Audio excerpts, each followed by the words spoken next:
So my friends, this weekend, we're delighted to have our deacon candidate, Rick Hilton, speak to us about what he's up to right now. Welcome, Rick.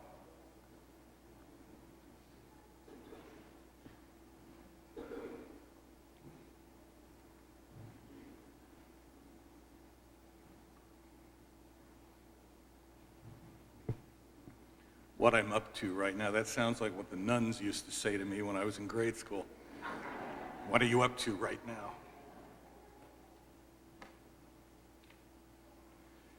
Thank you, Father, for this opportunity. Some of you may remember my introduction in August as our parish's candidate for ordination as a permanent deacon in 2017. If you were there, you know that our church had deacons long before it had priests, and that deacons were originally appointed by the apostles to take care of those in need. Early on, that included waiting on widows and orphans, as well as preaching the gospel. And the Greek word for deacon, diakonos, does mean waiter or servant. Over the centuries, deacons were the bishop's administrators and assistants managing the finances and the distribution of goods to the poor. Dozens of deacons even became pope, but there seems to be little chance of that now, much to everyone's relief.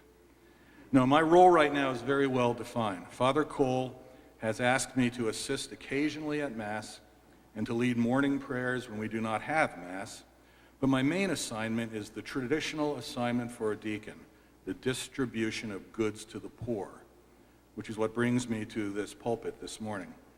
I'm going to put my visual aid out here for you.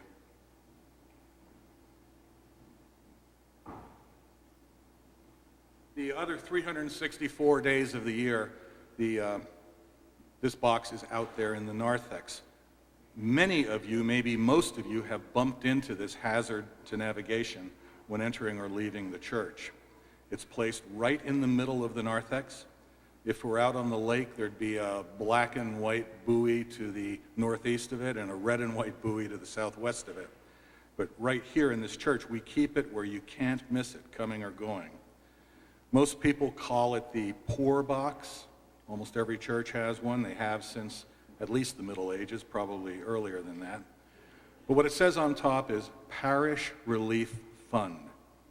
It doesn't look like much, but it is one of the most powerful tools we have for saving souls, our own as well as others in this church.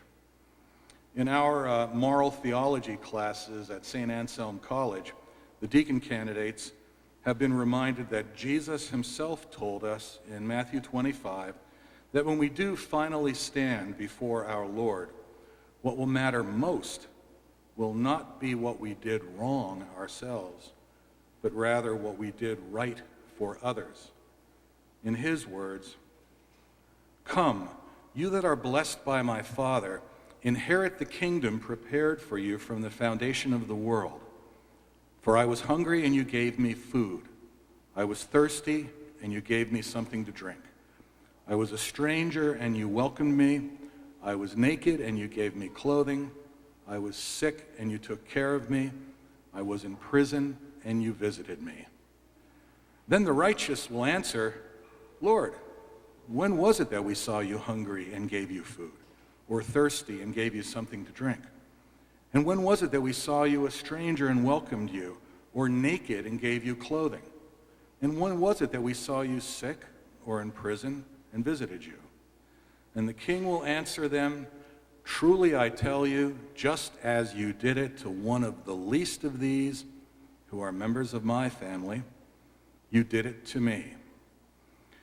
In our classes, this lesson then led us to a discussion of the church's current emphasis on charity rather than sin. I'm old enough to have gone to Catholic school in the late 50s, and of course, following World War II, society was really churned up, and there was a real emphasis on what you were not supposed to do. The emphasis, some of you would remember in the 50s and 60s, early on anyway, was sin.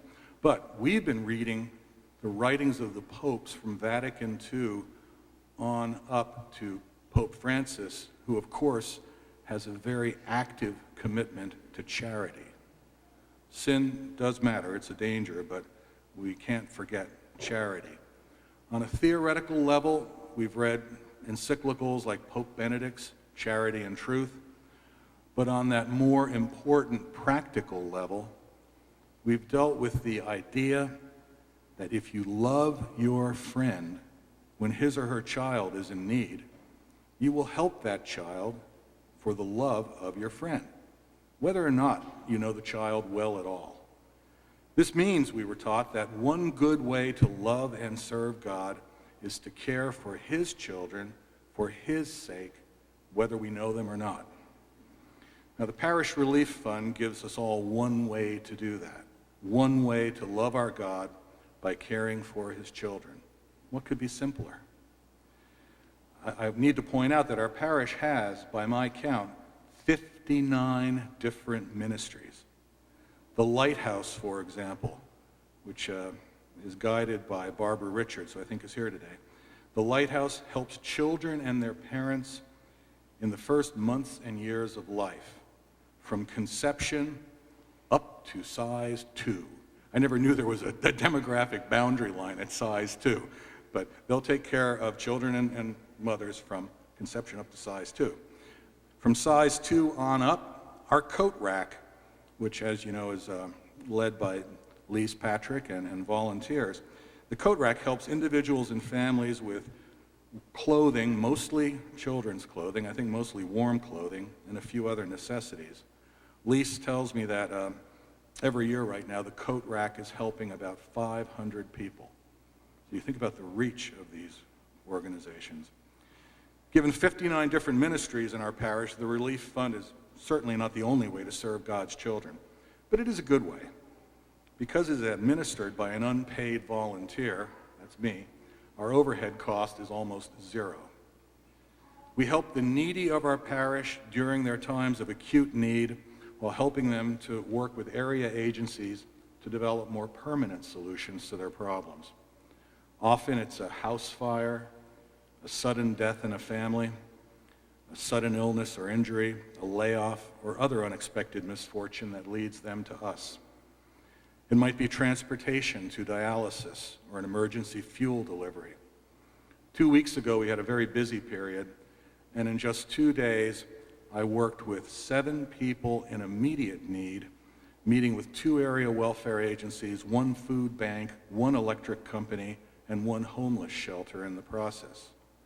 Right now, this Parish Relief Fund, as modest looking as it is, every year we're providing approximately $40,000 of emergency assistance to our neighbors in Alton, in Wolfboro, and in the other communities served by our parish. This summer, a young member of our family said to me, "Wait, there are poor people in Wolfboro?" He hadn't seen any, he thought, on his way to the beach or to Bailey's Bubble. But the poverty is there. The poverty is here. The Governor Wentworth schools alone have 113 homeless students on their rolls right now. We don't see them on sidewalk vents or subway platforms as we would in the city because this is the country. But they are struggling nonetheless, especially in a winter like this one. As you probably know from your own experience, poor families and homeless children in this region go from couch to couch or from low-cost motel to low-cost motel. The Parish Relief Fund helps them, their families, and the agencies that work with them, including Life Ministries, Alton Community Services, Caregivers of Southern Carroll County, and similar groups, helping with the necessities of life, including food, clothing, shelter, heat, transportation, and fuel.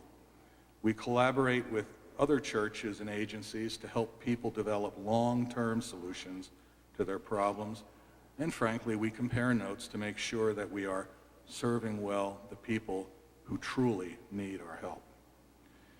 Because, as a rule, we dispense no cash, helping the needy instead with fuel cards and food cards, and emergency payments made directly to fuel suppliers and landlords, we can say with some confidence that the support we provide helps with life's necessities, not life's luxuries. What we do, in fact, what you do, to help our neighbors in need is in the best tradition of St. Catherine Drexel, our patroness, who devoted her fortune and her life to helping the poorest of the poor in America. You may know that her feast day is on Tuesday. It's commemorated by these beautiful cards that some generous parishioners have donated, and I hope it will be supported also by your charity as you follow her example. Well, you get the idea. Even the smallest donation to the Parish Relief Fund will help us to help our neighbors in St. Catherine Drexel Parish. Just by happy coincidence, on Friday in our mailbox was a 2,000-year-old coin from Judea. This is, you may remember the story of the widow's mite, in which a widow gives all that she has, these two small coins. This is a lepton. Historians think, gave two of these.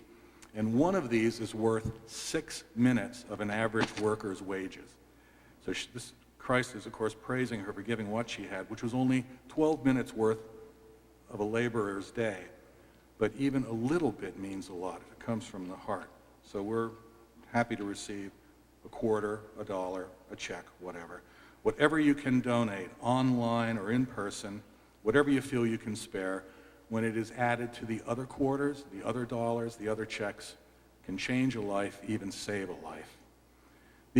Some of you may know I spent some time in an advertising agency when I was very young, and the former ad man in me is tempted to say something like, "The soul you save may be your own."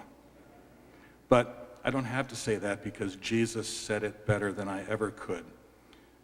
He said, "Truly I tell you, just as you did it to one of the least of these who are members of my family, you did it to me." Sometimes we wonder how to love and serve our Lord when the answer is right in front of us. Now, the poor box is going to remain up here in this Mass, but starting this afternoon, it'll be back where it belongs, right in front of you when you come into the church. So thank you, and God bless you.